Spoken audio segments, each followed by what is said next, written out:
Worldwide, we're looking at approximately 350 million people with diabetes.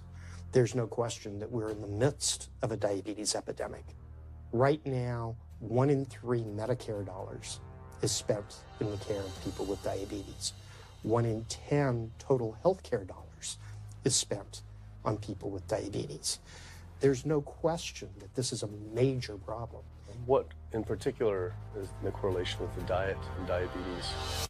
I'm not going to get into that. Into diet? No.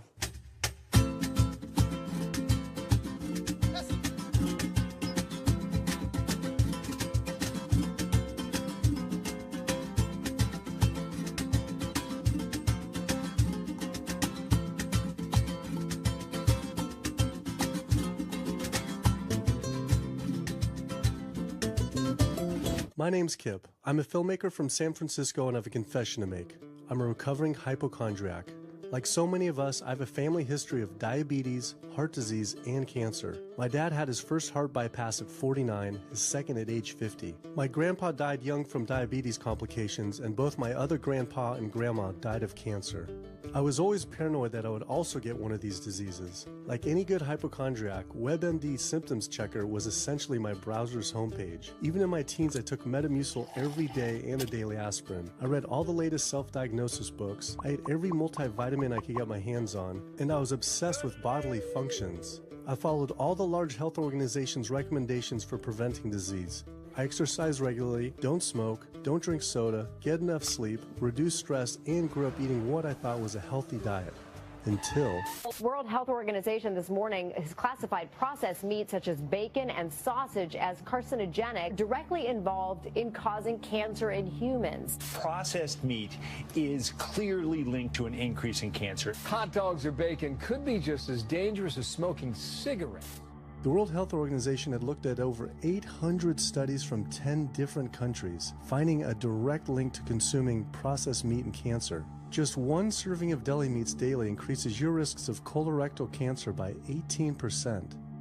I had no idea that what we ate affected cancer rates, but I never felt like I had eaten a lot of processed meats until I realized that processed meat includes hot dogs, bacon, sausage, salami, ham, pepperoni, cold cuts, and deli slices. Basically everything I grew up eating. The World Health Organization classifies processed meat as a Group 1 carcinogen, the same group as cigarettes, asbestos, and plutonium, and classifies red meat as a Group 2 carcinogen. Was this like I had essentially been smoking my entire childhood? If processed meats are labeled the same as cigarettes, how is it even legal for kids to be eating this way? I thought this was new information, but many of these studies have been around for 50 years. I couldn't believe I'd been eating processed meats virtually my entire life and was just now finding out how dangerous they are. Why hadn't I been hearing about it from the American Cancer Society, the largest cancer group in the nation? When I went on their website, I was shocked to see that none of this information was featured on their homepage. But even more shocking, on their Eat Healthy page, they actually encouraged eating Group 1 carcinogenic foods like processed turkey and canned meats. This is after the World Health Organization reviewed over 800 studies definitively linking processed meat to cancer. Thank you for calling your American Cancer Society. My name is Sam. I'm a cancer information specialist. How may I help you today? Hi, I was calling because I was wondering why you all recommend people to eat processed meat on your website, which the World Health Organization has classified as a Group 1 carcinogen, which is in the same class as tobacco smoking, asbestos, and plutonium. This would be like a lung association having a how to roll your own cigarette section on their website. It's kind of the same thing. But let me just place you on a brief hold because He wasn't able to answer my questions and said someone would get back with me. I had always been concerned about cancer because both my grandma and grandpa died of cancer. I wondered if things would have been different had they known the link between diet and this terrible disease. In the US, 1 out of every 4 deaths is from cancer. Oh, sweet. American Cancer Society rep confirmed an interview this week. So we just went in for the interview with the American Cancer Society rep, and the security guard said there's no interview scheduled. So I went into my phone, and it turns out last night, after I told her that the interview is going to be about the correlation between diet and cancer, she said she could no longer do the interview. After repeated emails asking why she was declining my interview to simply talk about diet and cancer, she stopped responding altogether. Why would an American Cancer Society rep not want to talk about this? I was, however, able to connect with a growing movement of doctors who are willing to talk about the link between the standard American diet and disease. And it goes beyond just cancer. I took my old trusty van, Super Blue, once again out on the road. 2/3 of adults are now overweight or obese, and we have an epidemic cascade of debilitating disease that's overcoming the country. There's no way we can sustain the current style of care with the epidemic that we're creating with our diet and lifestyle choices. The diabetes, the arthritis, the heart disease, the dementia, the obesity, the cancers are affecting about 70% of deaths. All the data is that those 70% of deaths and morbidity are largely lifestyle related and preventable. Most kids by age 10 in the U.S. already have fatty streaks in their arteries, the first stage of atherosclerosis leading to heart attacks, strokes. Here in American medicine, we operate from the disease model. We are in the business of treating sick people. We are not in the business of trying to prevent people from becoming sick. When you look at chronic disease risk, all the things that we walk around worrying about, actually dietary choices trump smoking when it comes to those risks. If I could deliver one message to the researchers who are looking for the cause of diabetes and the cause of clogged arteries and the cause of high blood pressure and the cause of obesity, I would tell them the answer's in 3 words. It's the food. It's what Americans are eating. Today, with 2/3 of Americans being overweight, clearly there's a food issue. In the next 25 years, 1 out of every 3 Americans will have diabetes. My name's Michael Abdallah. I'm from Atlanta, Georgia, and unfortunately I was diagnosed about 10 years ago with diabetes, and 8 years ago I had 2 stents put in. I don't know where to go, I don't know what to do. You're just like out of options, and you don't know what to do. You're taking medicine, you listen to this doctor, and the cardiologist says take this, and the endocrinologist says take that. Then your general practitioner doctor says you don't know what's going on here, and it's a real challenging thing, and it's something that you don't want to get it. You just don't want to get it.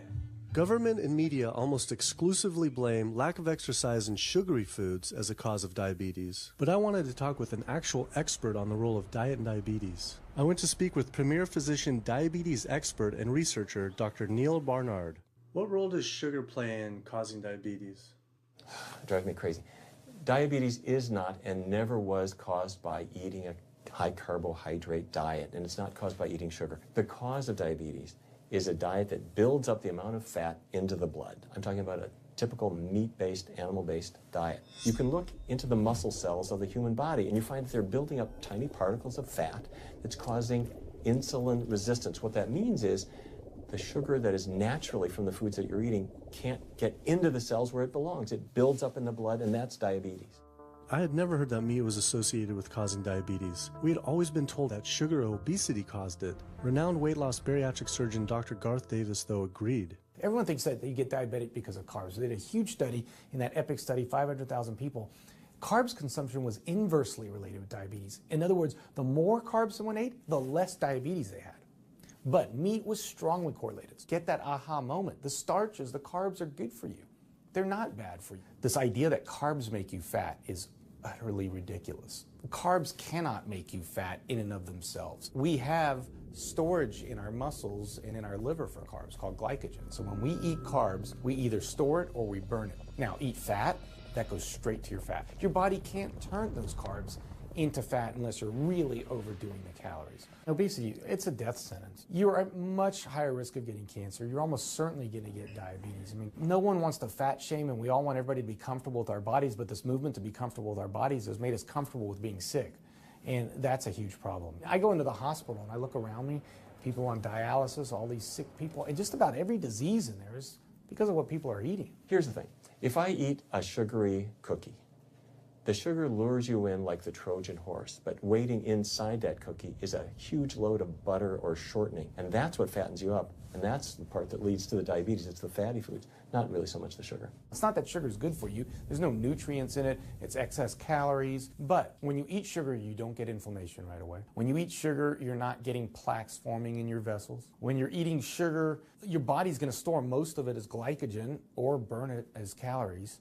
And so this focus on sugar has taken all the focus off meat, dairy, eggs, pork, turkey, chicken. People need to understand, if their child gets diabetes, you've just taken 19 years off their lifespan. We're talking life and death. I realized there was so much more about diet and disease that I hadn't ever learned. It felt as if this information had been practically withheld. Processed meat causes cancer. Sugar doesn't cause diabetes.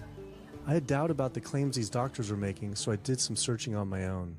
Harvard researchers looked at 9 prospective studies finding that just one serving of processed meat per day increased risk of developing diabetes by 51%. The link between eating meat and developing diabetes became undeniable. But when I went on the leading diabetes organization's website, the American Diabetes Association, not only did they not have this information front and center, they were featuring recipes for red and processed meat. And on their recipes for healthy living, they had bacon-wrapped shrimp? What the hell?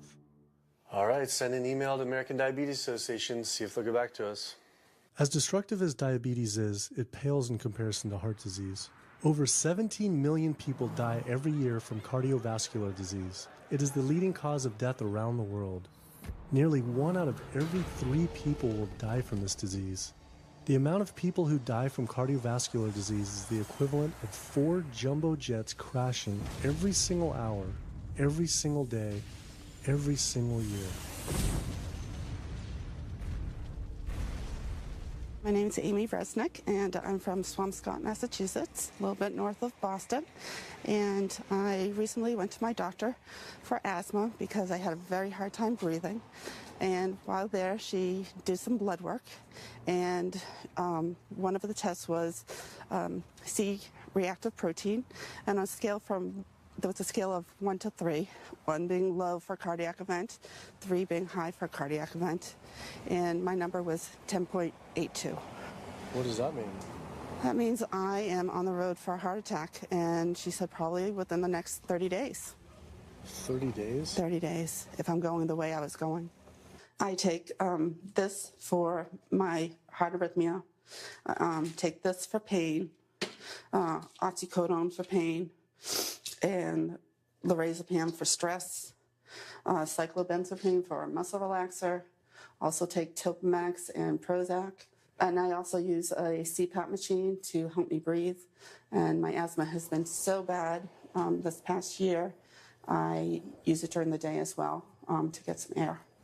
I am tired when I wake up, I'm tired during the day, I take a nap, I'm still tired, I can't breathe, and I know I need to make a change for my health, or else I'm not going to be here for my family. When we speak of heart disease, I would say the role of alcohol is pretty small.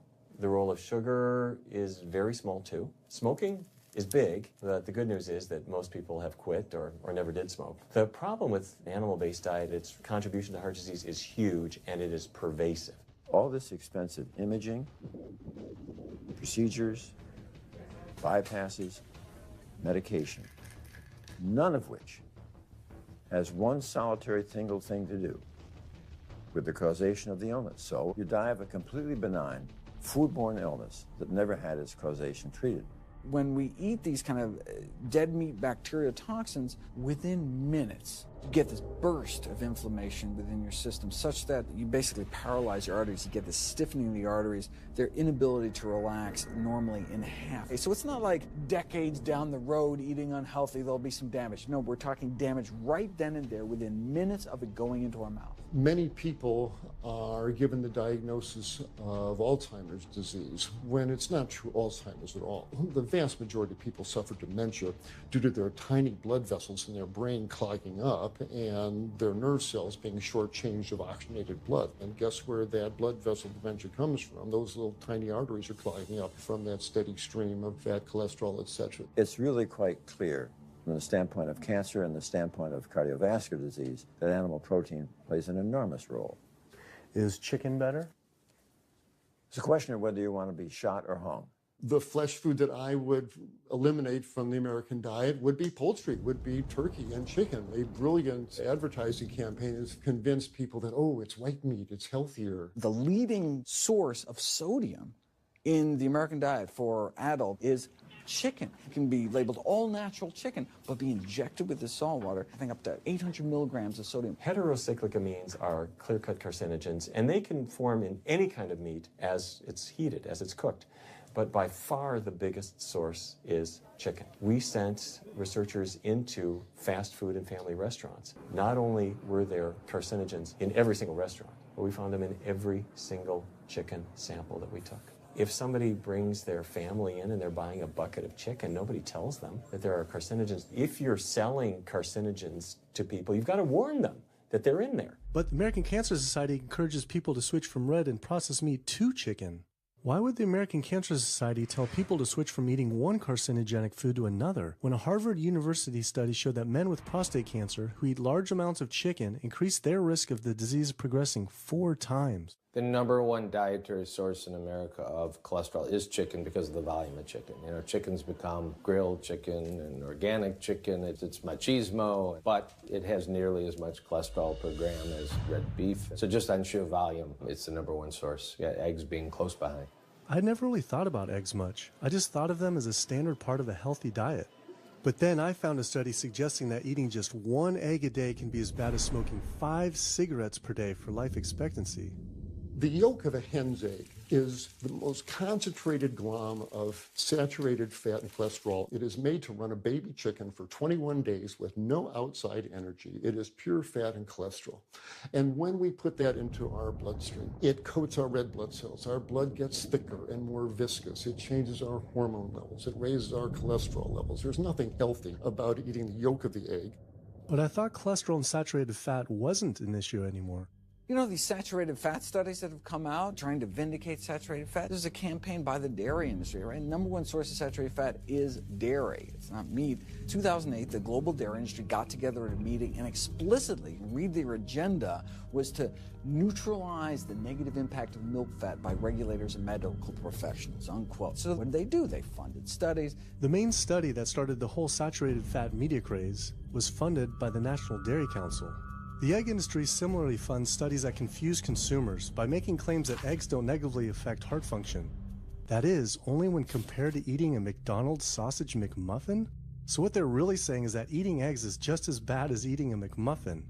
When you eat foods like beef or steak or a processed meat, a hot dog, you're not just getting saturated fat. You're also getting other additional toxins that are in that food. There's heme iron, carcinogens, processing chemicals. This is all a lot more complicated than just looking at saturated fat. You know, the strategy is not on making their products any safer. The strategy is to just try to confuse the public, to introduce doubt. You know, there's a famous tobacco industry memo. It's called Doubt is Our Product. That's all they had to do. They didn't have to convince Americans that smoking was healthy, right? They just had to introduce doubt. Then they would win. If there's just enough controversy, people kind of throw up their hands. I don't know what to eat. Confusion is their game. I really don't think people thought what they ate led to heart disease. They think, oh, it's genetic, my parents had it. And I don't think people really think that what they ate led to diabetes. I think, oh, my parents had it, I was going to get it. And certainly cancer, they don't think that way. People have bad lifestyles that they've inherited environmentally. They've been exposed to a certain way of eating and living that they've carried on into their adulthood, passed on to their children. That is why they go on to develop the same diseases that their parents and grandparents may have had before them. But it is not inevitable. Even if you have a genetic predisposition, doesn't mean it's going to necessarily manifest. And what determines whether it manifests or not may be those epigenetic variables, the things that you can control, the environmental factors, the dietary factors, the lifestyle factors. We can actually change the expression of genes, tumor-suppressing genes, tumor-activating genes, by what we eat, what we put into our body. So, you know, even if you've been dealt a bad genetic deck, you can still reshuffle it with diet. I had always thought that I would develop heart disease at a young age because both my dad and grandpa had heart attacks. I was taught that they were genetic, but their heart attacks probably had less to do with genes and more to do with their diets high in meat. That's why when I went on the American Heart Association's Heart Healthy Recipes page, I could not believe they had an entire section on beef recipes. This was just like the American Cancer Society encouraging eating Group 1 carcinogens on their site.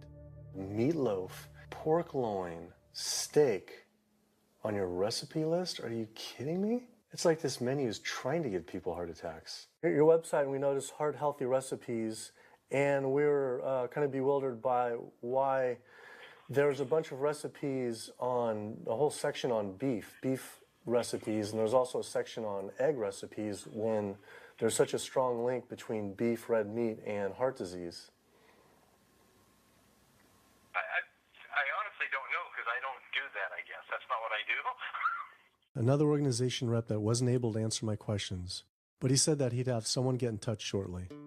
I was, however, able to talk to the president of the American College of Cardiology, Dr. Kim Williams. So the American College of Cardiology is a 47,000 member and growing organization with a dedicated mission to reduce heart disease and to improve patients' lives. And if you look at the incidence of hypertension and diabetes and mortality in men, they actually get reduced as you go higher and higher in terms of how much you restrict animal products. What about fish? So fish is a little different. You've got the 4 worries, which is PCBs, mercury, saturated fat, and cholesterol.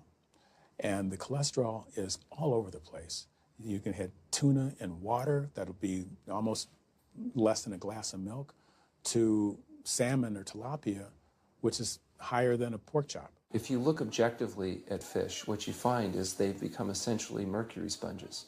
And that's why in many parts of the country they warn you, don't have more than so many of these fish a week because it's getting too much mercury can kill you. Fish are eaten by bigger fish who are eaten by bigger fish, and these pesticides and herbicides bioaccumulate in the fish flesh. And these big fish, including the salmon, which people think is the healthiest fish, truth is the amount of pesticides and herbicides in the flesh of these fish are shocking, and they have estrogenic and cancer-promoting properties in them. They'll say, well, but don't sardines have less concentration of toxic waste product than other ones?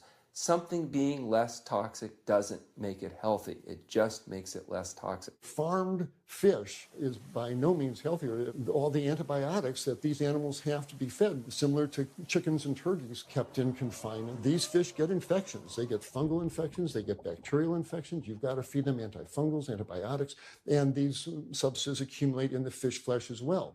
I always knew that pollution was bad for our health, but I had never thought about the environmental pollutants affecting food. Dioxins, being the most toxic man-made chemicals known to science, cause all sorts of things. They cause endometriosis, they cause cancers, they cause endocrine disruption problems. Most of your exposure, 93% of it, comes from eating meat and dairy products because it climbs up in the food chain so effectively. So you can get exposed to living near these incinerators and breathing it, but it'll take you 14 years to breathe in as much dioxin as a cow will ingest by eating the grass in one day. And that dioxin will accumulate in its fat, which includes the milk and the meat, and anyone eating meat or dairy products is going to get that dose of dioxin, so it climbs up the food chain every step. Men have no way in their bodies to get rid of dioxins, but women have 2 ways. They're both involving having a baby. One is that dioxin crosses the placenta into the growing infant, and the other is that it comes out from the breast milk. So if you have a meat and dairy consuming mother breastfeeding that infant, then the highest impacts of toxic exposure like mercury and dioxins will go to that infant. Pregnant women are told, oh, certain types of fish should be avoided. But what about all these other animal products which are introducing, imagine as the fetus is developing, introducing these very harmful toxins which create reproductive abnormalities, developmental problems, and hormonal issues right as the child is developing, the most critical stage of development. It does make you worry when people say, don't you want to have a little bit of milk because you're pregnant? Don't you want to have some fish because you're pregnant? Who do you think is going to get the chemicals that are in that? All these environmental toxins and toxins from the feed that they're being fed accumulate in their tissues and are released into the mother and unfortunately to the child when you eat these products when you're pregnant. So this includes antibiotics, hormones, steroids in animal feed. Commercial animals are largely fed GMO corn and soy, which are very laden in pesticides. PCBs have been banned since the 70s, but they persist in the environment. Dioxins, all of these compounds can create hormonal, reproductive, developmental damage as well. Eating organic beef, poultry, pork, or fish will not help you avoid contaminants like mercury, like dioxins, like strontium-90, because they fall out over all sorts of farm fields and water bodies, and they don't skip over the organic fields. And so really the contaminants are coming in regardless of how these animals are raised. I had always been concerned about the possible health impacts of GMOs, but then found out that most of the world's GMO crops are actually consumed by livestock, with dairy cows consuming the most per animal. This fact, with everything I'd learned about bioaccumulation, made dairy terrifying, especially considering how much cheese I ate in my life. Cheese is an amazing product when you think about it. It's probably one of the single best foods at compromising health that you're going to actually feed to people. Think about it. You've got an animal product, so you've got all the issues of biological concentration. You have a highly processed food product, and not only does it have naturally a lot of saturated fat, but you put a lot of salt into it. There's a strong link between dairy foods and autoimmune diseases, and so that can show itself up as excessive production of mucus and exacerbation of asthma in kids who are prone to that, and even adults. And also there's an association between dairy foods and multiple sclerosis and type 1 diabetes, which is an autoimmune disease, and other rheumatologic problems. Cow's milk is baby calf growth fluid. That's what the stuff is. There's absolutely no child or human on earth who actually needs the milk of a cow any more than they need the milk of a giraffe or a mouse. Most people in the world are lactose intolerant. I mean, that's the normal state of affairs. Why would your body create this enzyme to digest lactose after weaning, after infancy? It doesn't make any sense. 73% of African Americans are lactose intolerant, 95% of Asians, roughly 70% of Native Americans, and about 53% of Hispanic Americans are lactose intolerant. Our government is encouraging Americans of color to eat foods that it knows is going to make them ill. Ultimately, what that boils down to is the government is telling me as an African American to eat food that's going to make me ill for no health benefit so that it will benefit dairy farmers as a form of institutionalized racism. Yeah, milk is a risky food for human consumption. As a pediatrician, I see on a daily basis children suffering from conditions that are linked or associated to dairy consumption, such as eczema, acne, constipation, acid reflux, iron deficiency, anemia. Cow's milk protein is the most allergenic food. People say, well, no, I want hormone-free, not injected with bovine growth hormone. But milk is this hormonal fluid, so it's just packed with sex hormones and natural sex steroid hormones like estrogen, progesterone. In fact, doesn't matter if it's conventional milk, doesn't matter if it's organic milk. Milk without hormones, that's an oxymoron. Organic dairy has just as much saturated fat and cholesterol and galactose and all the things that you don't want as conventional dairy. Dairy products in general have a lot of other products associated with it, not the least of which is pus. I mean, they actually have laws limiting how much pus you can actually have in a milk and still sell it. I believe it's like 750,000 pus cells per cc. Because, I mean, you wouldn't want too much pus and it would be like pure pus. People might object. In fact, you could think of cheese as kind of coagulated cow pus, if you would. But I was always told that we need milk for strong bones. I'm Jane Chapman, and not too long ago, finally got some x-rays of the hips and back. Severe bilateral osteoarthritis of the hips. And actually, I'm scheduled for 2 hip replacements. That's bone on bone. It's the grinding of the joints. My stability is scary. I hold on to the walls if I'm at home. I've been told to use a walker. I'm only 61. This is not how you're supposed to live when you're this old. I have a really hard time believing that that's all that's left. Researchers have studied bone development in kids and whether they get stress fractures and that kind of thing. And the kids who drink the most milk have 0 protection. Milk does not build strong bones. Harvard researchers have looked at a large group of older women. Over an 18-year period, the milk drinkers had 0 protection from fractures. So this old notion that somehow milk is going to build strong bones or protect your bones later in life, it's a myth. People that drink milk have higher rates of hip fractures, have more cancer, and live shorter lives. It turns out that countries with the highest dairy consumption also have the highest rates of osteoporosis, so clearly drinking more milk doesn't protect your bones. Doing more research, I found that dairy was linked to many different types of cancer as well. Just like many of us, I thought that the majority of cancer was due to genes, but only 5 to 10% of cancer is actually genetic. Any cancer is caused by a DNA mutation, but that's not enough. So that can cause that first cancer cell, but one cancer cell never killed anyone. 2 cancer cells never killed anyone. But 1 billion cancer cells, now we're running into problems. So we need to reduce the growth factors in our body, like IGF-1. Insulin-like growth factor 1 is this cancer-promoting growth hormone involved in every stage of cancer cell growth and spread and metastases. Any animal protein boosts the level of IGF-1. Dairy products increases your risk for various forms of cancer, especially those related to your hormones. So breast cancer, prostate cancer, ovarian cancer. So this is not a product, even in its most pure state, you want to be consuming because it does come with risk. I found out that dairy can increase a man's chance of getting prostate cancer by 34%. And for women who've had breast cancer, just 1 serving of whole dairy a day can increase their chance of dying from the disease 49%, and dying from anything 64%. Why weren't breast cancer sites like Susan G. Komen warning everyone about this? For calling Susan G. Komen, this is Jocelyn. How may I help you? So we're wondering why you don't have a huge warning about the dangers of consuming dairy on your website when there's a direct link to breast cancer. There was a study published in the Journal of the National Cancer Institute that found out women consuming dairy who has had breast cancer increases their risk of dying of breast cancer 49%. I was wondering why it's not on your website. We cannot answer these types of questions. Once again, another health organization rep saying someone else would have to answer my question. Rather than risk being stood up again, I went straight to the local Susan G. Komen chapter to see if they would answer my questions.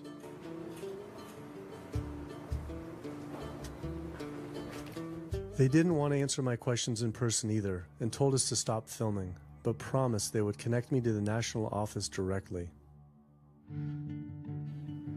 Susan G. Komen's Pink Ribbon campaign had done a lot to raise awareness for breast cancer, although it was confusing to see pink ribbons on dairy yogurt containers. Breast cancer can be prevented with a healthy diet and lifestyle, but we're not. We're talking about pink ribbons and putting all the money into research for the cure. I, for one, know that I would want my daughter, my mother, me, I want to focus on not getting to that point, and that's where I would like to see more energy and effort put. I had been a hardcore cheeseaholic virtually my entire life, despite the risks, but like so many others, I seem to have been addicted to it. It turns out that the casein protein, that's the main protein in dairy products, and particularly in cheese, it breaks apart in the human digestion to create what are called casomorphins, casein-derived, morphine-like compounds that go to the brain, and they attach to the very same receptor that heroin attaches to. Don't get me wrong. They're not as strong as that, but they are strong enough to make you come back again and again and again, despite the fact that you're gaining weight, you're more unhealthy than you've ever been, but that cheese just calls out to people. Casomorphin may play a role in SIDS, in sudden infant death syndrome, may play a role in autism. This is one of the reasons why we don't want infants drinking milk from cows. Human breast milk has 2.7 grams of casein per liter, compared to 26 grams per liter for cow's milk. That's practically 10 times more. No wonder it's so addictive. This talk about addiction made me think about all the drugs animals are fed. I went to the headquarters of the Center for Food and Safety, the nation's leading FDA government watchdog group, to see how concerned we need to be about drugs in our food. So that we know of, there are at least 450 different drugs that are administered to animals, either alone or in combination. These drugs are given to animals for a variety of reasons, very, very few of which are actually beneficial to consumer health. We've got drug companies that work real hard to make sure they can sell lots of drugs to people raising cows, pigs, and chickens. The pharmaceutical industry sells 80% of all the antibiotics that it makes in the United States to animal agriculture. Antibiotic residues are found in meat, other antimicrobials are found in meat, there has been ractopamine found in meat, there's been hormones found in meat. So right there you're talking about 4 different drugs that could be, in the same piece of meat. The pharmaceutical company is supposed to show the safety of animal drugs. They're not really testing to see what the impacts of these drugs are on humans. They're really looking to see what the impacts of these drugs are on animals. When we try to get information on some of the health studies and the environmental studies, from federal agencies, we get back page after page of blacked out information because the company claimed confidential business information. Consumers have no idea what is in the products that they consume. So how sick something makes me and how bad it pollutes the environment is a secret for a company.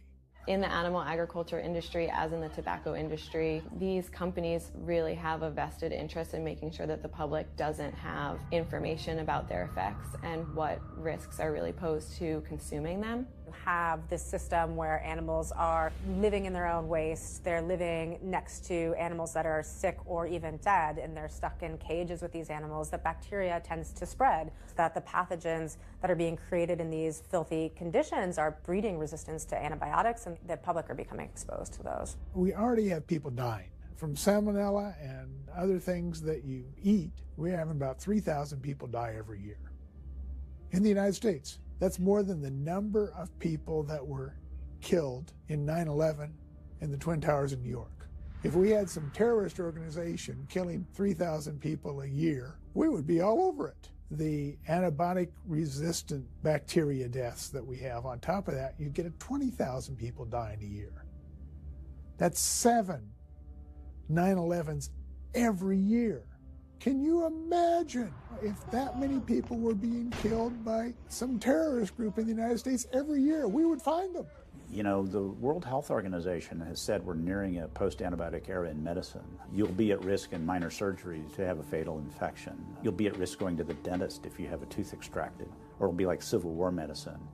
You get an infection in your leg and you cut your leg off. So you have this very dangerous situation. By crowding these animals in, they become a perfect engine for generating a new flu virus that can come out into the community. If you lived near a swine spray field, not even the CAFO, but the waste disposal field, you were 3 times more likely to have a MRSA infection. You can't see how it impacts the average person's life in Duplin County, North Carolina, and not be a little upset about it. From an environmental standpoint, from a community standpoint, from all other aspects, North Carolina, we're in a state of emergency. We've already had bouts of swine flu, or H1N1 as they prefer to refer to it. That particular swine flu incident was originated on a farm here in North Carolina. There's approximately the same number of hogs in North Carolina as there are people. Between 8 to 10 times the amount of feces is produced by a hog, an adult hog, as compared to an adult human. 10 million pigs in North Carolina produce the waste equal to 100 million humans. This is the equivalent of the entire U.S. eastern seaboard flushing their toilets into North Carolina. But there's no waste treatment. The pigs' waste falls through slats in the floors of the sheds they are forced to live in. It is then pumped into giant waste pits, which leach into rivers and streams, and is pumped out unfiltered onto fields, further polluting the environment and neighboring health.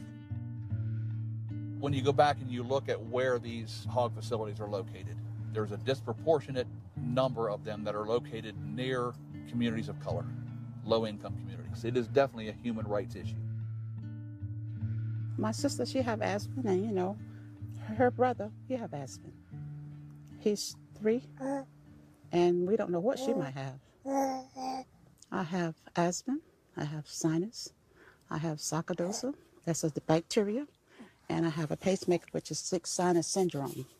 But you know, mostly everybody in this neighborhood got asthma or either cancer. My neighbor there died from cancer probably just last year. My nephew down the street, he's got cancer. He's in terminal cancer, stage 4. He's not a smoker, not a drinker. And it's not in his lungs. It's in his lymph nodes. Let's see, if you live here and saw the way they do, you wouldn't eat no pork. Well, I don't eat bacon because I know where it comes from. When they die, they go into a box and they decompose because they swell especially from heat. A truck come and pick them up, take them to the processing plant in Rose Hill, ground them up into feed, and feed it back to the hogs. If I come out this door, if he's spraying there, it's gonna come in my face. It hit you right in the face. It smells like something that you have never smelled before. It smells worse than a dead body. It's the family graveyard. I have my grandmother out there, my sisters, my brothers. When we go to the funeral, he used to spray. During the funeral? During the funeral, yes. During the funeral. Yeah, he spray. And when the people come, everybody be closing their nose up, saying how it stink. They can want to have a cookout on Sunday, he'll spray. Do you think he does it on purpose? I think so. Because he just sprays Sunday. He always sprays Sunday. And in most of these area, hog houses and turkey house is in the black area or the Hispanic area. It's either or. Do you think it's also a civil rights issue? Yes. Yes, I do. Yes, I do.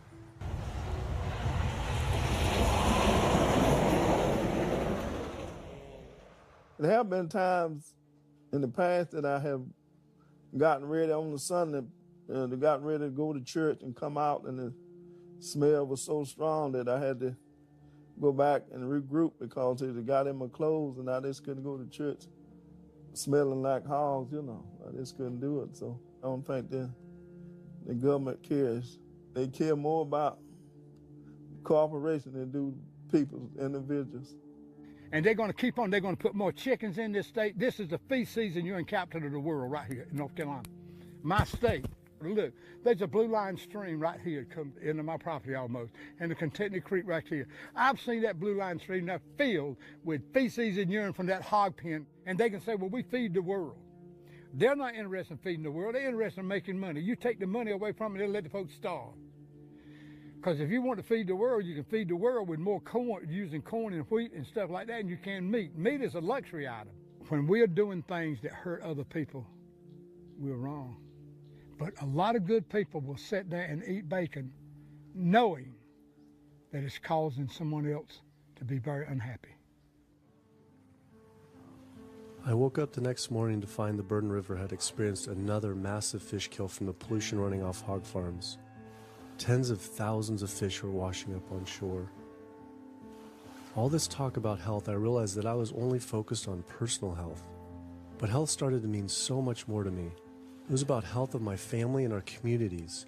I couldn't under good conscience support an industry that I knew was harming others. Pollution from animal agriculture isn't just an issue in North Carolina, though. Raising animals for food produces more greenhouse gases than the entire transportation sector. It is a leading cause of rainforest destruction, species extinction, ocean dead zones, and freshwater consumption.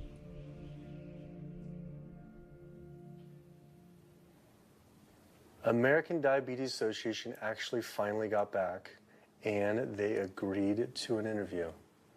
Preparing for their American Diabetes Association interview, I took a look at their diabetes diet and meal plan recommendations, and they were loaded with foods associated with causing diabetes. How could they expect people not to get diabetes if this was the food they were recommending? And then, I saw multiple peer-reviewed studies published on the National Institute of Health website showing that a low-fat, plant-based diet was more than twice as powerful at controlling and even reversing diabetes than the ADA recommended diet that included meat and dairy. Well, the mission of the American Diabetes Association is to identify a prevention and a cure for diabetes, but in the meantime, to improve the lives of all people who are affected by diabetes. And what's the best way to prevent this? For type 2 diabetes, it's unclear. We can't prevent type 2 diabetes in everybody. When we're doing the research, we came across a lot of studies that said that you actually could potentially cure or reverse diabetes with a purely plant-based diet. I don't believe there's sufficient evidence to demonstrate that. How does it compare to the ADA diet that you recommend? We don't recommend a specific diet. We recommend healthy eating. The one that's on the website. We recommend healthy eating. Do you have a whole list of exact day-to-day, the meal plan, the whole meal plan? All they are selections of foods to consider. We do not have a diabetes diet. But with that selections, that you consider that plan compared to a plant-based plan? No one's done that study. We found actually some studies, that a 74-week study found that low-fat vegan diet versus the ADA plan in type 2. I think we're done here. I'm not going to get into an argument about. Oh no, I was just wanting the studies of if this is true or if it shows that. Any diet works. Any diet works if people follow it. But if it's a diet that's not the proper diet, like if anyone follows a diet that they eat I can't tell you what a proper diet is. I can tell you what an improper diet is. So then we can talk about the good diets. I'm not sure why. I'm not going to get into that. Into diet? No. Why not? If that's where you want to go with this, I'm sorry, I'm not the person that you should be talking to. And why is that, though? If that's what you want to get into, I'm not the person you need to be talking to. Who do we talk to about diet? You can talk to anybody you want. But that's interesting, though. Why not recommend a diet? Because the data don't exist to support it. But if we see data that we looked up that supports it with, like, you know, the NIH, in Europe, the European Association of Studies. We're done.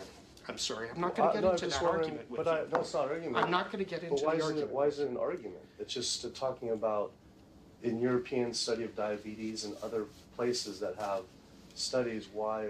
There are lots of studies. Why is it even an argument? There are lots of studies in the literature, many of which have never been replicated or, frankly, are wrong. That's why we do peer review, okay? The European Association of Study of Diabetes has been peer-reviewed?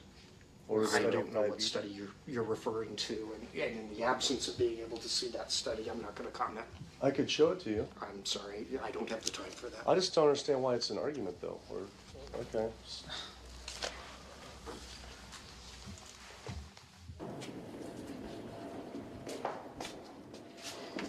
That was interesting. What he wanted to talk about was people living longer with diabetes. But once you mention eliminating diabetes or prevention, oh, whoa, now you cross the line. Prevention and cure, whoa, let's not go there. Not only did Dr. Ratner, the chief medical officer of the American Diabetes Association, not want to talk about diet, but the fact that he had such an emotional reaction to my question made it feel I was digging into something that he didn't want uncovered. I had always thought there was no prevention for type 1 diabetes, but then I did research and came across countless studies referencing the link between exposure to dairy at a young age and type 1 diabetes. I mean, this is a food made for baby cows. Cow milk protein gets into the bloodstream, and the body says, hey, this isn't supposed to be in the bloodstream. It makes antibodies to the cow milk protein, which then attack the pancreas and destroy the pancreas. How is this possible that ADA wouldn't have this forefront on their website? Why wouldn't they be warning all parents about this, even if there were only a slight chance? Why were they recommending people to actually eat these foods linked to diabetes? It seemed all of the large health organizations were encouraging people to eat the very foods linked to the diseases they're supposed to be fighting against. American Heart Association promoting beef, American Cancer Society promoting processed meat, pink ribbons on dairy products, and bacon-wrapped shrimp on American Diabetes Association. And then it all came together. What if?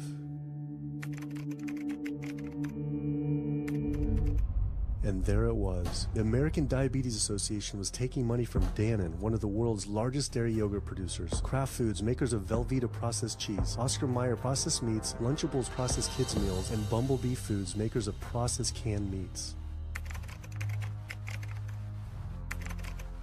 American Cancer Society was taking money from Tyson, one of the world's largest meat producers, and Yum Brand, owner of Pizza Hut, KFC, and Taco Bell.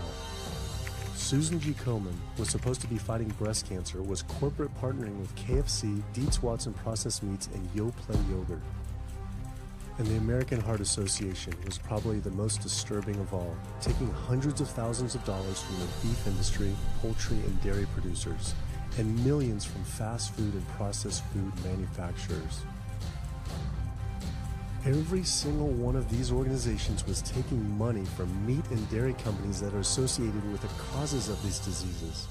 This would be like the American Lung Association taking money from the tobacco industry.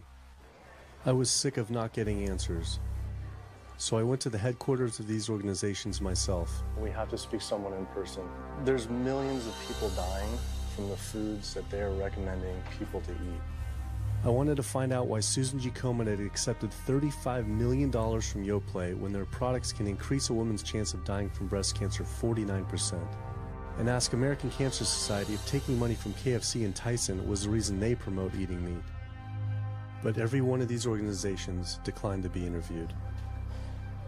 What's really sad is that we cannot trust information from these leading health organizations like the American Heart Association, the American Diabetes Association, because they are taking money from the very industries who are causing the problems that they're, supposed to be helping to prevent. So that makes the truth something that you are not going to be hearing, as far as nutrition goes, from these organizations. Well, that would be the end of their funding, that would be the end of their jobs, that would be lawsuits, they would bring the entire catastrophe down upon their heads, and they would essentially disappear as organizations. This one time I got invited to a charity fundraiser for the American Diabetes Association, and I showed up, and they had a whole buffet, and it was all just animal products. I remember like a big thing of barbecue chicken. And I was like, I stormed out. I said, like, serving chicken at a diabetes event is like serving alcohol at an AA meeting. It just doesn't make sense. We had scheduled to film an interview with a prominent surgeon, but before we could get inside the building, the hospital's media relations manager stopped us. Actually, I understand that Dr. said that you could film here today, but unfortunately that's not going to be able to happen. I know that he advocates for patients changing their diets, but the hospital makes money off these surgeries, and the reality is he does too. So we can't do anything that's going to negatively impact the hospital, so unfortunately you're not going to be able to film here today. I was sickened by how open she was about the hospital being more interested in profits than people's health. But it wasn't just this hospital or these organizations. Even the U.S. government is involved too. Every 5 years, the U.S. Department of Agriculture creates dietary guidelines for Americans. The committee who writes these guidelines has been made up of individuals who have received money from McDonald's, the National Dairy Council, the American Meat Institute, the National Dairy Board, the National Livestock and Meat Board, the American Egg Board, Dannon, candy and sugar companies, Coca-Cola, and Anheuser, just to name a few, which means we are getting our dietary recommendations from the very industries that are killing us. And when the USDA, makes a pyramid or a power plate every 5 years for the American public, they're going to guarantee that on that plate are going to be foods which, when consumed, will result in millions of Americans perishing. The USDA, which is supposed to be protecting us, has two missions. It's supposed to protect us, and it's supposed to protect the producer. And guess what? When those two come head to head, they usually choose the producer. In internal documents uncovered by Dr. Greger, the USDA admitted that eggs cannot legally be called nutritious, low-fat, part of a balanced diet, low-calorie, healthful, healthy, can't say it's good for you, or even safe. Yet they still promote these products to the American people through federal checkoff programs. If you ask somebody if they've heard of the checkoff program, the odds are they haven't, although daily they are seeing the messaging that these programs produce. So checkoff programs are responsible for the messages that we see on TV, on the internet, on bus billboards and magazines that say things like, milk, it does a body good, or milk life, beef, it's what's for dinner, pork, be inspired, the incredible edible egg. The dairy checkoff program gave $12 million to Domino's to just market cheese-heavy products. And this is the USDA, this is the government. If you've seen those ads for the Pizza Hut pizza, the stuffed crust, or a pound of cheese, those are all government advertising schemes for the industry. How can we put more cheese on beef? How can we put more milk in a coffee? Things like that to just drive consumption of these just unbelievably unhealthful products. So McDonald's, for instance, has 6 people staffed full-time, according to records we found, whose salaries are paid for by this government program, but funded by the producers who are regulated by it. And these 6 people sit there at McDonald's headquarters and just come up with ideas. Triple cheese decker McCheese muffin stuffed bacon cheese slider? With extra cheese? Yes. You don't think of it on a day-to-day basis that these are government programs. The Wendy's bacon double cheeseburger, government program. The steak fajita at Dunkin' Donuts, government program. You would just never think that this just pure garbage from a food standpoint is coming from a federally funded program. That's one of the things that makes checkoffs so incredibly creepy, is that it is our government telling us, eat more beef, drink more milk, eat more cheese, eat more pork.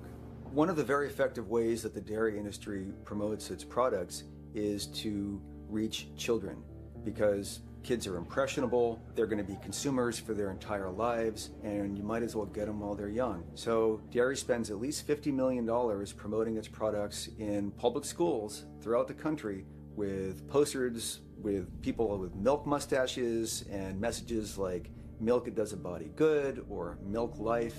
Targeting young people, right? The tobacco industry had to keep replacing their customers who are dying with new customers. The meat industry knows they have to target young people. That's why we have these foods in schools and marketing messages at a younger and younger age for kids to get hooked on all the wrong kinds of foods. So there's all kinds of parallels. School districts where processed meats are all over the place. Maybe it's going to be bacon on the menu, sausage, hot dogs, or a pepperoni pizza. Any of those things are processed meats, and those are pretty much the worst of the worst with a direct link to colon cancer. And yet you have every day in the schools meal items with processed meats. If the Surgeon General puts warning labels on tobacco because of their cancer risk, why aren't the same warning labels on meat? Based on the publicly available data, we know they spend at least $557 million promoting their goods through checkoff programs. We know that they spend at least $138 million lobbying Congress. We expect that they spend a good deal more than that in figures that simply aren't publicly disclosed. The industry's lobbying power is so strong that they can create laws and push through legislation that doesn't benefit Americans in any way, such as ag-gag laws that criminalize whistleblowing or photographing abuses by this industry. Activists in the U.S. can be charged as terrorists for disrupting the profits of any business that uses animals under the Animal Enterprise Terrorism Act, to the even more ridiculous ones like cheeseburger laws. A cheeseburger law is a law that says a plaintiff cannot recover against a manufacturer, distributor, or retailer on the theory that the food made the plaintiff obese or caused an obesity-related disease. Cheeseburger laws are a direct response to a problem that the tobacco industry has had. Big Tobacco has paid $400 billion to state Medicaid programs. Cheeseburger laws proponents say, we don't want to see the same kind of thing happen to the meat and dairy industries. The fact that these laws are based on a model template called the Common Sense Consumption Act is actually ironic, because what they're saying is you, the consumer, should have the common sense to know that our food is bad for you. I've often typified the meat industry to people who maybe don't understand its power and reach, as it's got all the money of big tobacco and big pharma, and it has the personality of the National Rifle Association. So any little thing that comes up, man, they beat it to death. Robert Martin wasn't exaggerating. When the profits of the egg industry were threatened by egg alternative company Hampton Creek Foods, extremely disturbing emails were uncovered by Ryan Shapiro and Jeffrey Light. We uncovered documents demonstrating the American Egg Board considers Hampton Creek, quote, a crisis and major threat to the future of the American egg industry. The American Egg Board considers a successful egg replacer company to be such a threat that they joke on their government email addresses about murdering the CEO. In internal government emails with the heads of the egg industry, they suggest having the CEO of Hampton Creek, Josh Tetrick, murdered, including a menacing email from the executive director of the American Egg Board.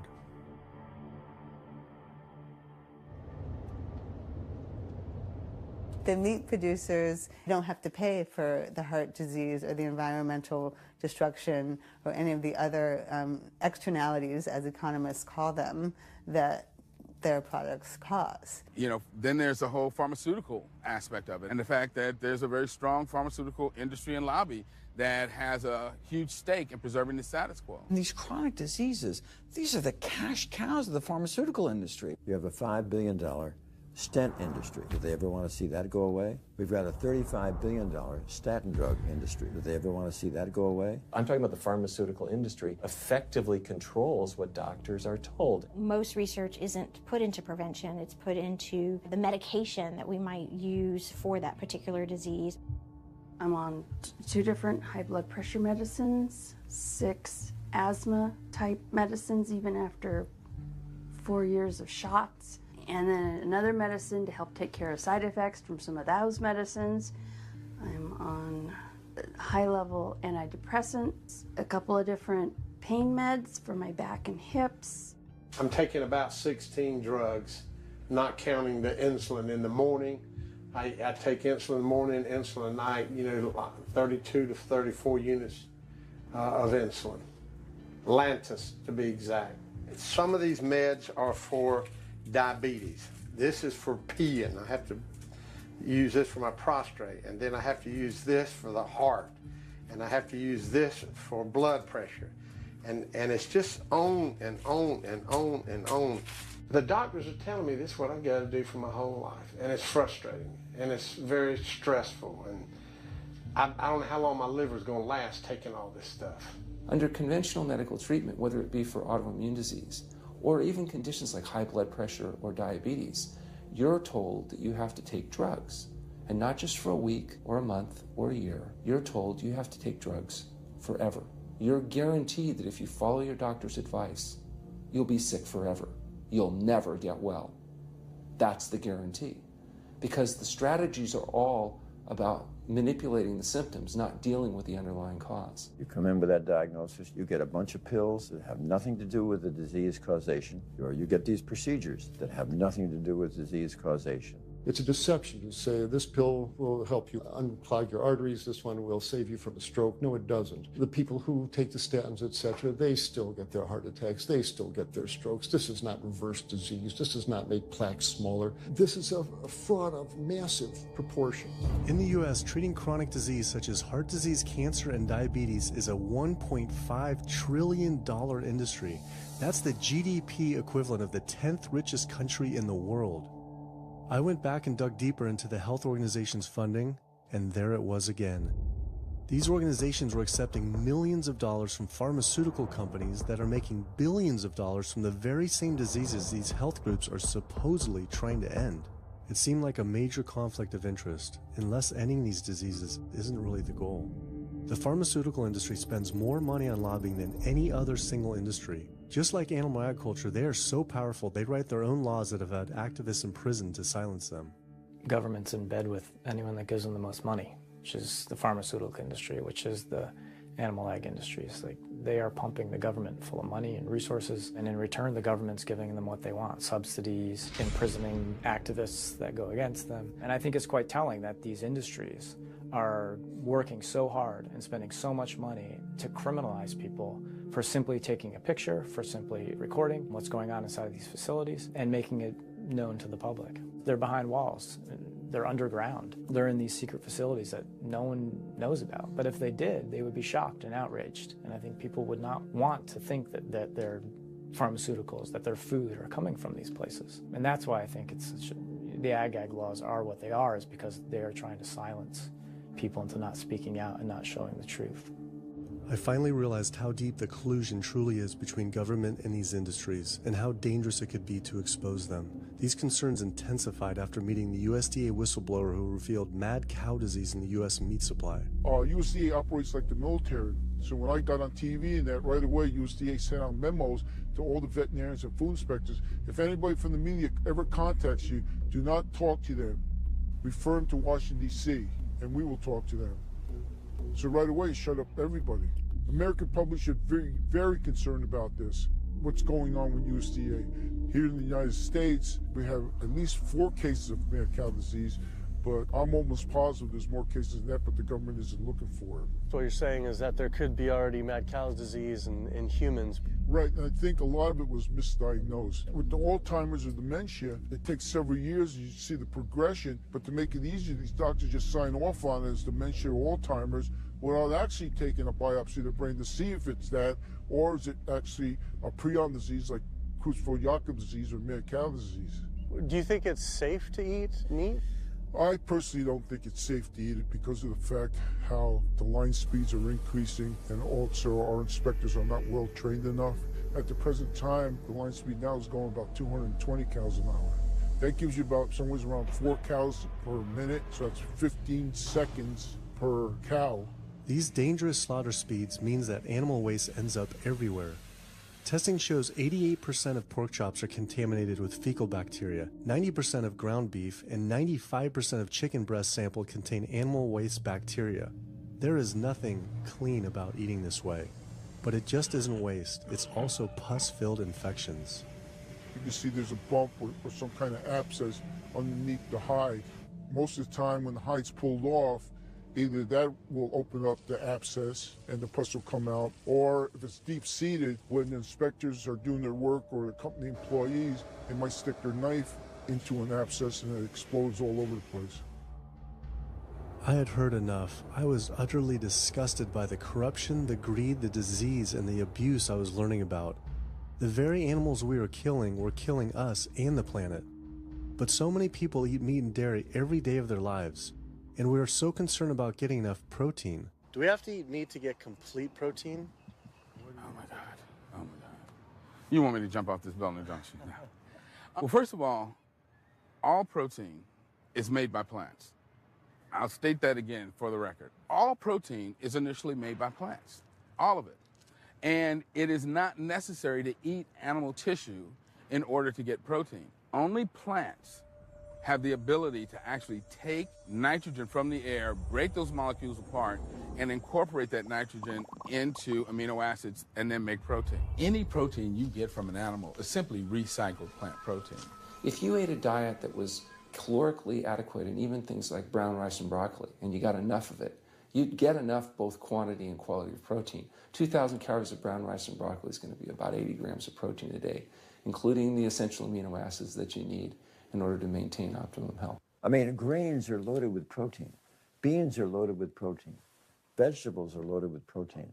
You really want to get your protein from plants because plant proteins have a much more beneficial effect on our physiology. The funny thing about protein is most Americans get about twice the amount they need. Most Americans get less than half the amount of fiber they need. But the conversation tends to always be about protein. So in my mind, it's just this magical marketing campaign that protein has taken on over the decades. The question is not where do you get your protein, it's where do you get your fiber? I have never in my professional career seen a protein deficiency. I've never seen someone come in eating normal amounts of calories and they're protein deficient. You just don't see that. So human milk has the lowest protein content ever in any species ever tested. I mean, that's the fluid that's been designed by evolution over millions of years. And that's just like the perfect food for human babies, right? Perfect food, lowest protein content any other mammal. And so it gives a sense of kind of the protein requirements for anything. So then rat milk, ape milk, donkey milk, any milk has ever been tested. And you hear this a lot in bodybuilders. They're like, well, I need, chicken, or I need fish to be, to be strong, to build muscle tissue. That is utter nonsense. The largest, strongest terrestrial animals on the planet are all herbivores. The biggest, strongest animals are all herbivores. When we bring in people and they're on meaty diets and we transition them to a plant-based diet, we always track what they're eating. Their vitamin intake goes up. Their nutrition overall goes up, dramatically better. And these same people might worry in advance, will I get the nutrition that I need on a plant-based diet? The fact is, you're not getting the nutrition you need on a meat-based diet, and you're going to get dramatically better nutrition on a plant-based diet. For an average-sized guy like myself, I need about 56 grams of protein a day. That's optimum. Probably I really need 30 to 40 grams a day. Diets that are really high in these protein create diabetes, create heart disease, create cancer, create the diseases that I'm treating on a daily basis. But this is the opposite of what all the high-protein diet fads say. The food you eat determines the bacteria that live in your gut.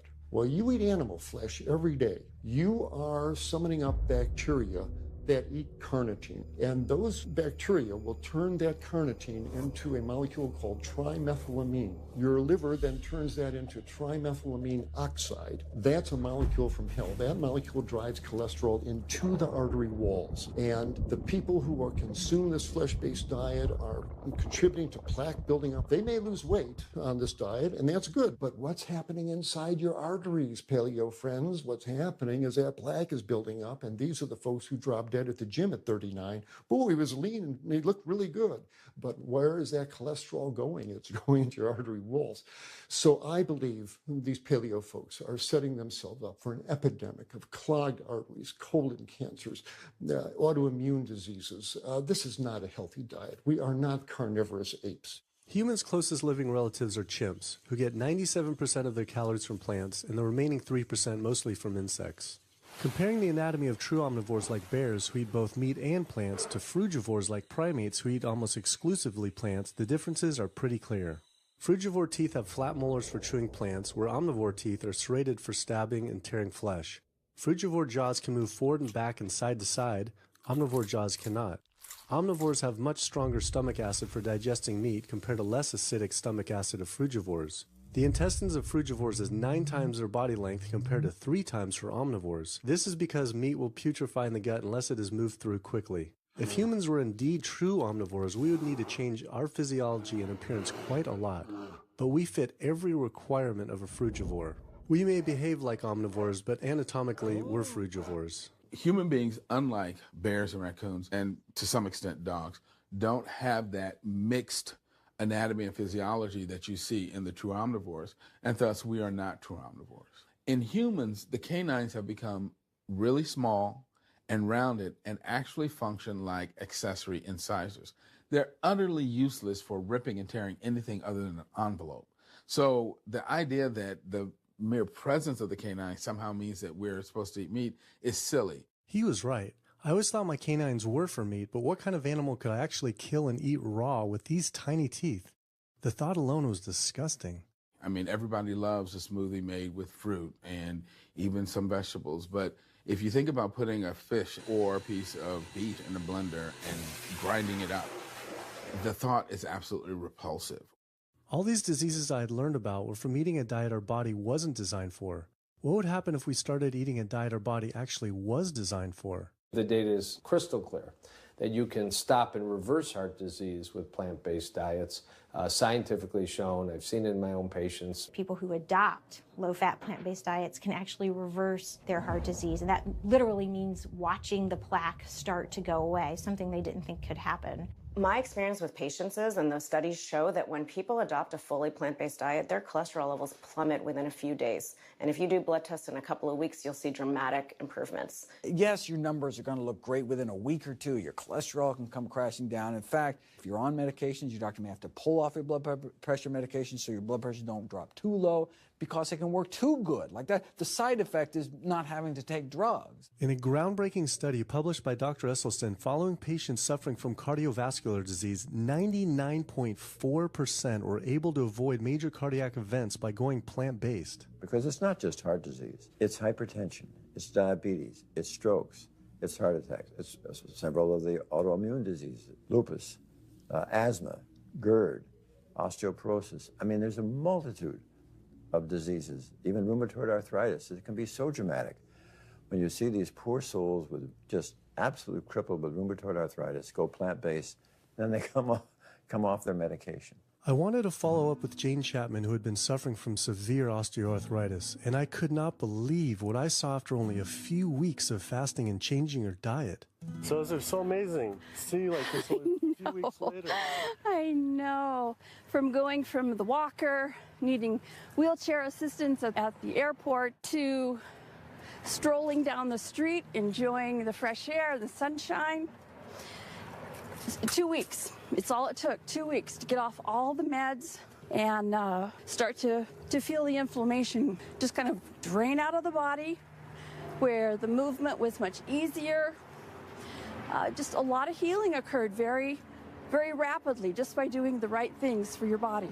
When you're treating diseases with drugs, you know, there's one drug you take for cholesterol, a different class of drugs you take for high blood pressure, different class of drugs you take for diabetes. But with diet, a plant-based diet affects all these diseases, one diet to kind of rule them all. The impacts of eating this way go far beyond ourselves. By getting rid of heart disease alone, we would save up to $48 trillion in the USA, 3 times the US GDP.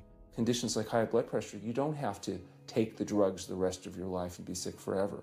What you can do is live in such a way that it gives the body a chance to heal itself. We took 174 consecutive patients with high blood pressure, and 174 people were able to lower their blood pressure enough to eliminate the need for medication. For inflammatory bowel disease like Crohn's, the best remission rates ever achieved through plant-based diet. MS, multiple sclerosis, the best results ever achieved compared to any medical, surgical, any kind of intervention was a plant-based diet. You can see that with every sequential reduction in animal products, people live longer, they have less heart disease, they have less cancer, they have less diabetes. You can actually take human cancer cells, you put them in a petri dish, and you can drip the blood of those eating vegan, get about 72% suppression in human prostate cancer cell growth in vitro. They wanted to try this again with women and breast cancer. So they said, let's see what a plant-based diet can do. After just 2 weeks, their bodies cleaned up. You drop their blood on the same carpet of cancer cells. You can clear off the whole plate. This is after just 2 weeks eating healthy, which raises the question, what kind of blood do we want in our bodies? My background is in industrial and systems engineering, and that was my career path for a long time until I got thyroid cancer, and everything changed from there. I decided that I wanted to try alternative methods and treatments rather than have surgery and have my thyroid removed, which meant I'd be on medication forever, and I didn't want that. I just started reading how a plant-based diet can heal the body, and it has worked for so many people. So I immediately just switched to a completely whole food plant-based diet. After a year, the cancer was completely gone, and my thyroid had shrunk to normal size, and I was completely free of that. This was tough to believe. Couldn't this all just be from eating healthier, though, like no sugar?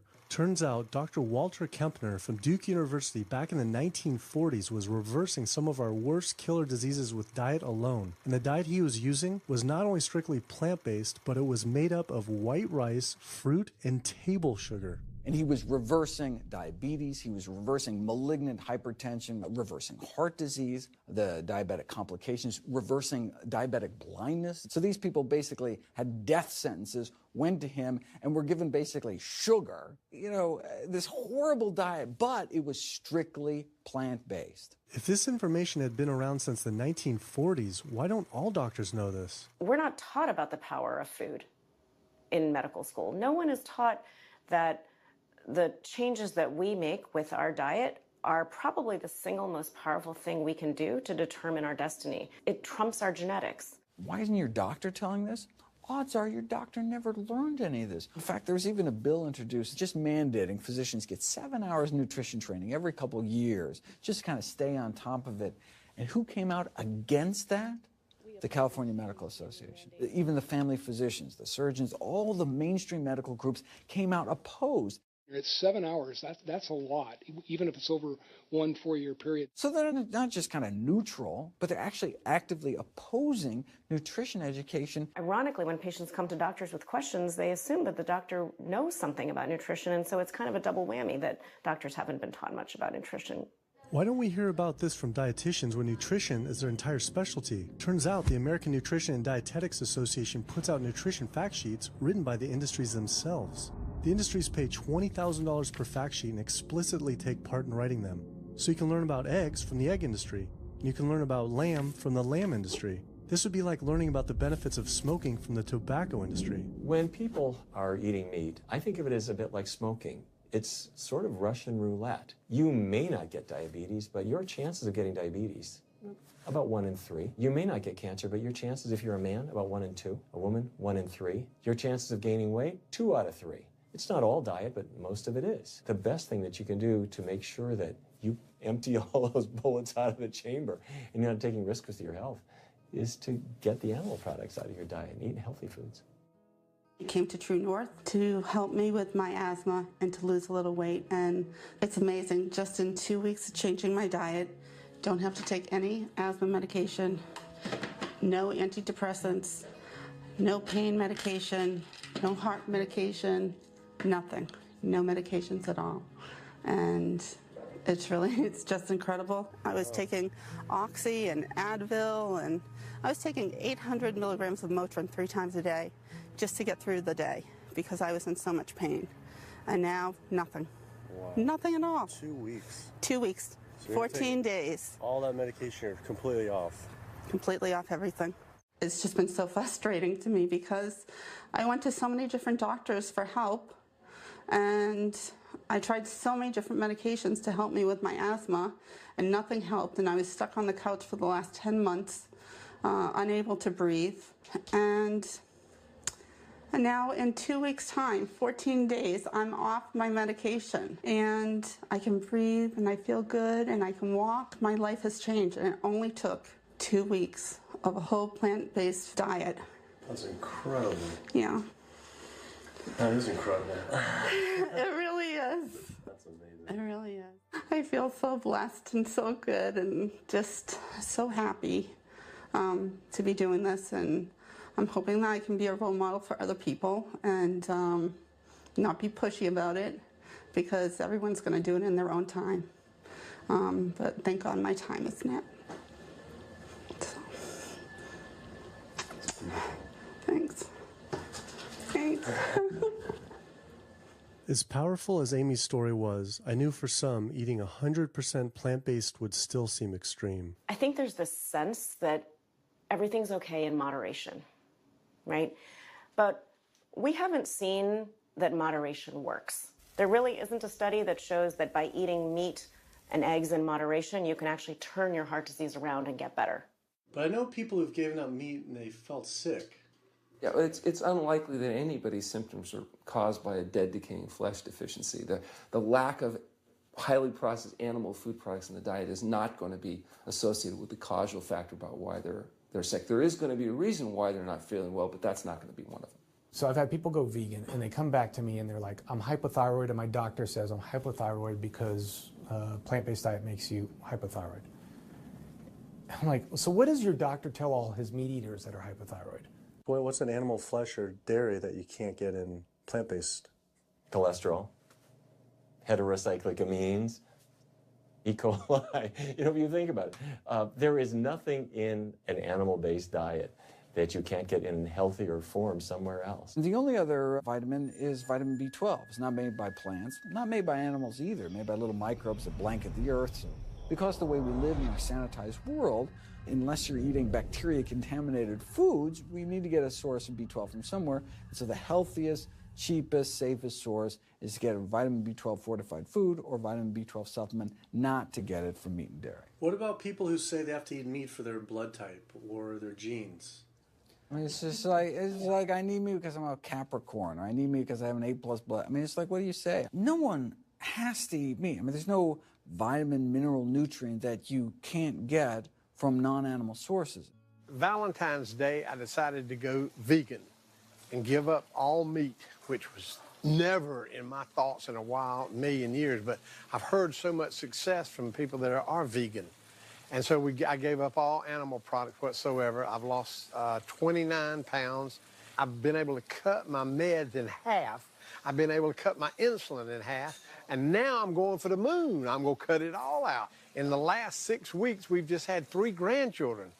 And my ugly face is going to be around to see them graduate from high school and college. I'm going to be here. My mission is to let everybody know you do not have to suffer from diabetes and cancer and heart disease because someone in your family had it or because the doctors are telling you this is what's going to happen. You can take charge of your health and have a positive outcome just like I did. The reason I'm so committed to this is, my grandmother had diabetes, and I didn't know what I know now about healing the body. And if I did, I feel like she could have lived at least a few years longer. And so it's in her honor that I do what I do, because I could save someone else's grandmother, aunt, uncle, father from that, So I'm excited about getting the message out there. There's a common belief that eating plant-based is expensive. Not at all. It can be done in a very inexpensive way where you buy foods that are in season and you shop in the bulk bins, and that saves a lot of money. You can eliminate a lot of your expenses on your grocery bill by not buying meat and dairy because those things are expensive. Our meal plan for a family of 4 is $25 per person in the family. 2064 is your total. 2064, whoa. That's for an entire week of food. Really? An exploding movement of elite athletes are utilizing vegan diets to heal injuries, speed recovery times, and enhance their performance. Before I was vegan, I was only bench pressing 315 like 5 times. Then after going vegan, I was doing 400, 425, 465. And I was like, oh my God, this is amazing. I'm vegan and I'm bench pressing 465 pounds. This is ridiculous. And as soon as I went vegan, tendinitis started disappearing. My strength in my right arm started coming back. High blood pressure was going down. You can't be strong and be dying on the inside. That's not strong. That's weak. That's really weak because yeah, you look big and strong on the outside. Yeah, big man. No, but your heart's crying for help on the inside. You're dying. I'm a professional parkour athlete, a two-time world freerunning champion, and more recently I got into Ninja Warrior, where I'm captain of Team Europe as we won USA versus the world. For something like Ninja Warrior and parkour specifically, you really need to have a good strength to body weight ratio. So I was carrying mass that I really didn't need. And when I went vegan, you know, I lost 15, 20 pounds. I was more agile, I was more efficient, more stamina in my body. Just that extra bit of pop that I didn't have before, it just gave me that extra strength. So this is a very vibrant way to live. It can enhance you as an athlete. For me, 100% better athlete than I was before. It unlocked a whole new chapter of my training. The science is there, the health is there, the athletes are there proving that you don't need to eat dead animals to be strong, to be healthy. I started working out when I was 47 years old. All the muscles you see, I gained as vegan. I gained 15 pounds of muscles on my body, eating all plant-based vegan foods. All the aches and pains in my body, it just went away. Because I'm not ingesting so many inflaming foods, the acidic foods that animal products are. Gorillas, rhinos, and elephants, they all get their muscles and strength from eating plants. That's what I do. I travel all around the world for my surfing, and I've always been able to eat vegan. I feel like if you want something, you can make it happen. I just don't make any excuses. I would never not be vegan now that I know all the benefits and now that I know how it feels to be vegan.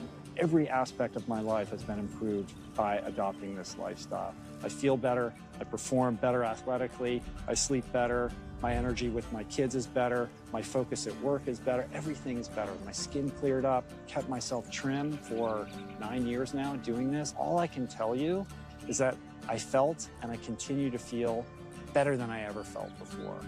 My friend Jason Lester and I were the first people to do this challenge called Epic 5, which entailed doing 5 Ironmans on 5 Hawaiian islands in under a week. An Ironman is a 2.4-mile swim followed by a 112-mile bike and then running a marathon, 26.2 miles after that. So we did 5 of those in a row on 5 different islands in a little under a week. Yeah. You almost die? No. Where'd you die? So I guess the famous question, where did you get your protein in there? From plants. Like so many people, I was looking for excuses not to change my diet. But once I finally did, I felt liberated.